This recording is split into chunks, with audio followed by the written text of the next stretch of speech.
Gusto ko lang i-share sa inyo yung experience ko about sa pinanood naming movie kagabi, yung Rewind, yung kay Dingdong Dantes at saka kay Marian Rivera. Message na gusto kong iparating ng movie. Grabe si Dingdong mag-portray ng role. Tapos yung pangalawa is don't take advantage sa time na binibigay sa iyo ng Diyos. Hindi porket maganda ang trabaho mo, malaki ang sahod mo, ibig sabihin napaprioritize mo na yung pamilya mo sa pagpo-provide. Iba pa rin yung pag binibigyan mo sila ng oras, attention, lambing.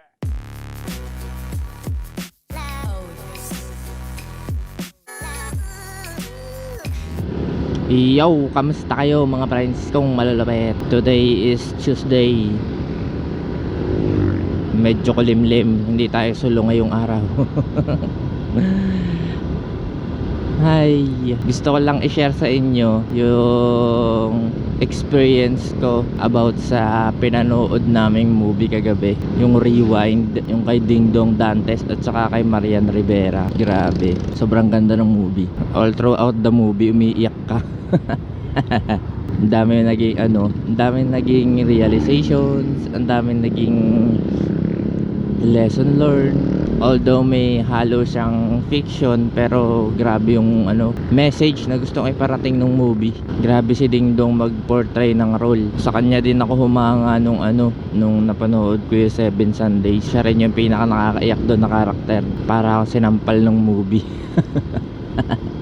Una kong realizations doon, wag mong gagawing buhay ang trabaho mo. Parang although kailangan mong mag-excel or kailangan mong galingan sa trabaho, pero wag mo namang ibubuhos yung buong oras, panahon, energy, tsaka yung mismong buhay mo. Kasi pag ginawa mong buhay yung trabaho, dahil maaapektuhan, hindi mo na mapapansin ang pamilya mo pag ganun. Tapos lagi kang galit kapag may masama nangyayari sa trabaho. Kaya dapat hiwala yung buhay trabaho talaga at yung sa pamilya.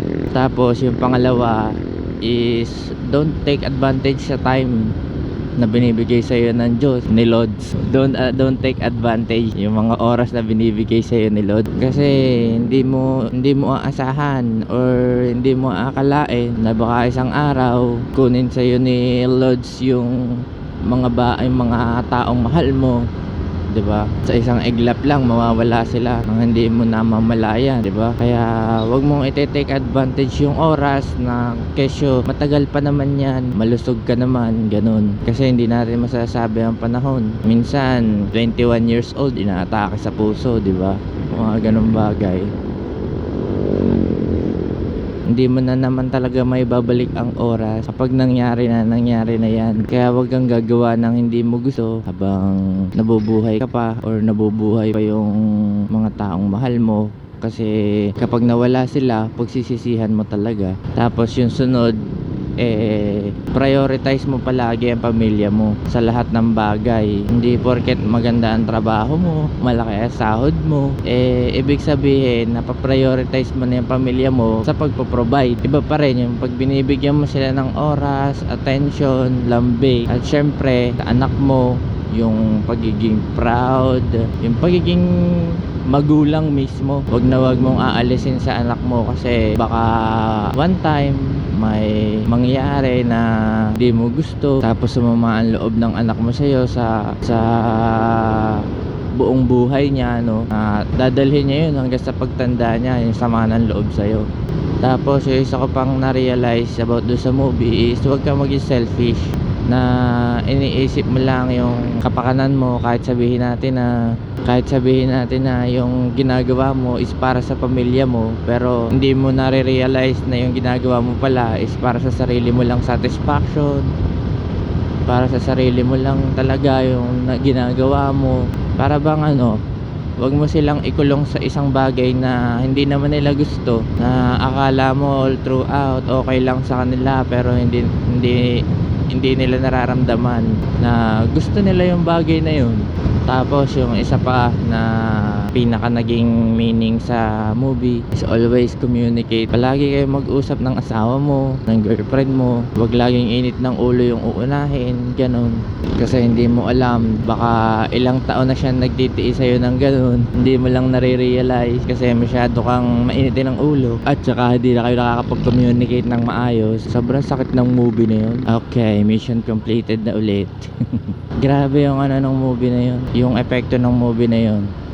Para bang hindi mo iisipin na ganun yung kalalabasan. Although medyo expected ko na yung plot gawa ng title, pero sobrang bigat pa rin sa pakaramdam panoodin.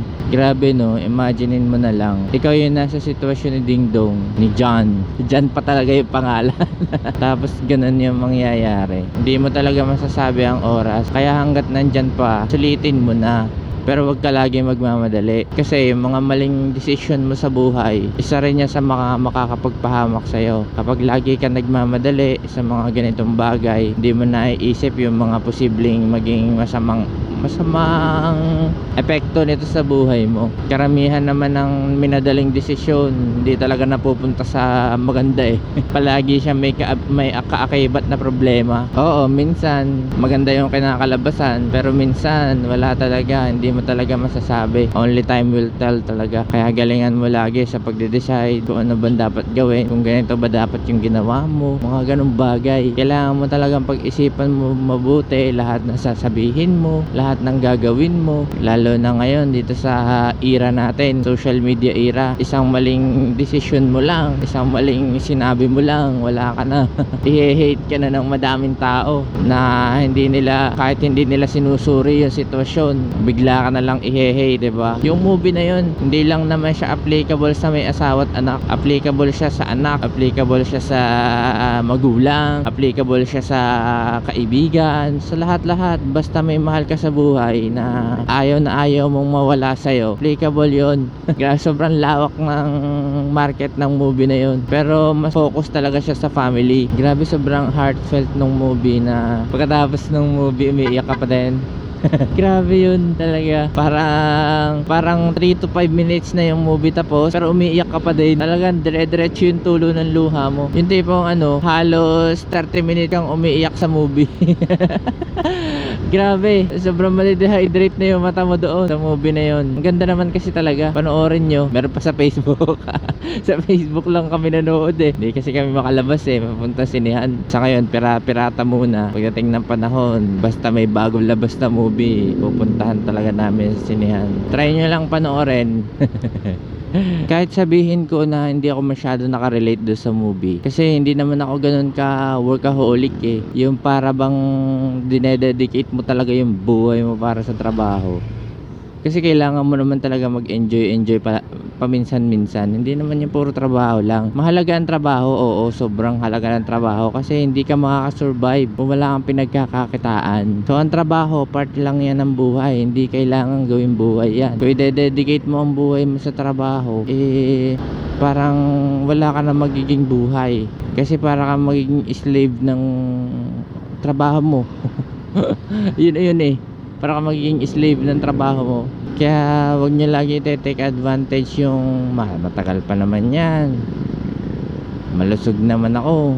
Wag nyo take advantage yun. Pag naisip nyo mag-enjoy, pag-isipan nyo mabuti, tapos kausapin mo yung gusto mong kasama na mag-enjoy, pag-usapan nyo mabuti, then mag-enjoy kayo. Kapag ka nasa tamang oras, pwede naman kayo mag-enjoy eh. Kaya palagi nyo tatandaan mga friends, sobrang hirap kalaban ng oras. Sobrang bilis ng oras, hindi mo mapapansin yung anak mo malaki na. Sobrang bilis ng oras, hindi mo mapapansin yung magulang mo tumatanda na. Sobrang bilis ng oras, hindi mo napapansin ang lalagis na yung buhok mo, diba? Sobrang bilis ng oras, baka i-consume ng oras yung isip mo. Gaya nga sinabi doon sa movie, kapag ka hindi mo pinansin yung oras, tapos focus ka sa trabaho mo, wala, mahihirapan ka. So yun lang mga friends, maraming salamat kung umabot ka dito sa part ng video na to, and i-consider mo na i-click yung subscribe button and leave a like na rin kung nagustuhan mo tong content na to. Maraming salamat sa suporta, at